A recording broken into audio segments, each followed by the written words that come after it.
Already గాని మరొకసారి అంటే మిమ్మల్ని పరిచయం చేసింది ఎవరు? శ్రీనివాస్‌కి మిమ్మల్ని పరిచయం చేసింది ఎవరు?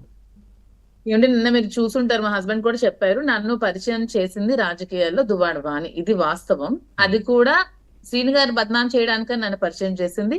అట్ ద సేమ్ టైం నేను నాకు రాజకీయంలో వస్తున్న అపారమైన ప్రఖ్యాతిని, పేరుని చూసి నన్ను కూడా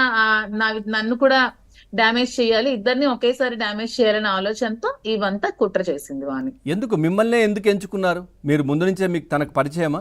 మేబీ నేను యాక్టివ్ గా ఉంటాను, కొంచెం సోషల్ గా మూవ్ అవుతాను, కొంచెం అని నన్ను సెలెక్ట్ చేసుకొని ఉండొచ్చు.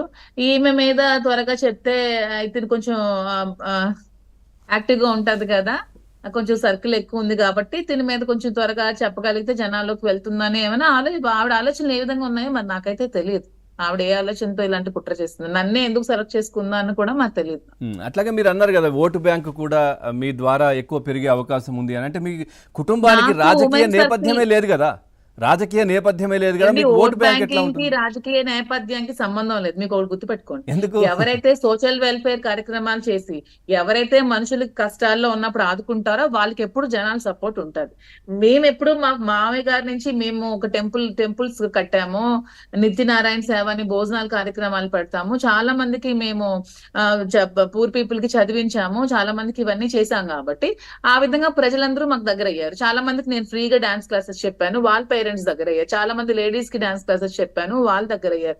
ఇలా అనేక కుటుంబాలతో ఉన్న నాకు పరిచయంతో చాలా మంది నాకు దగ్గర అయ్యారు.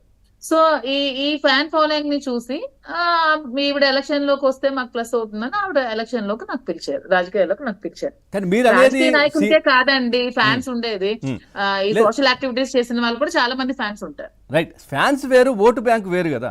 ఓటు బ్యాంక్ అనేది వేరు, సపరేట్. ఫ్యాన్స్ అనేది సపరేట్. మనం సినిమా ఫీల్డ్ లో ఉన్న వాళ్ళని చాలా మంది చూసాం కదా, రాజకీయాల్లోకి వచ్చిన వాళ్ళని.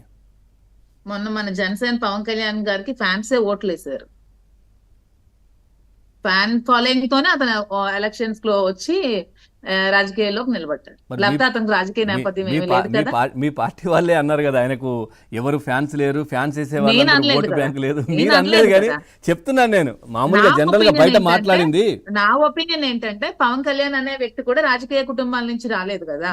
అతను కూడా నార్మల్ ఒక మిడిల్ క్లాస్ కుటుంబం నుంచి కానిస్టేబుల్ వాళ్ళ సన్న, కానీ తనకున్న అపారమైన ఫ్యాన్స్ అభిమానులతో అతను ఈ రోజు ఒక డిప్యూటీ సీఎం పొజిషన్ లో వచ్చారు. సో ఫ్యాన్స్ ఎప్పటికైనా ఎవరినైనా నిలబడతారండి. మనకి కిందకి తొక్కేది ఫ్యాన్సే, మనకి పైకి పెట్టేది కూడా ఫ్యాన్సే.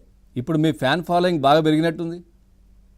ఆఫ్ కోర్స్ అండి, నిజంగానే 700 నుంచి 25,000 వరకు అయ్యారు మీ ఇన్స్టాగ్రామ్ అకౌంట్ లో. అవును, విత్ ఇన్ 2 days లో. వాళ్ళు కూడా నాకు సపోర్ట్ చేస్తూ బాగా పాజిటివ్ గా ఉన్నారు. ఈవెన్ చాలా మంది కాల్స్ కూడా చేస్తున్నారు. కాదు, మీరు ఒక హాస్పిటల్లో ఉన్నప్పుడు ఒక వీడియో పెట్టారు, ఒకసారి చూద్దాం. అది ఒక్కసారి ఆ వీడియో చూసి మనం కంటిన్యూ చేద్దాం.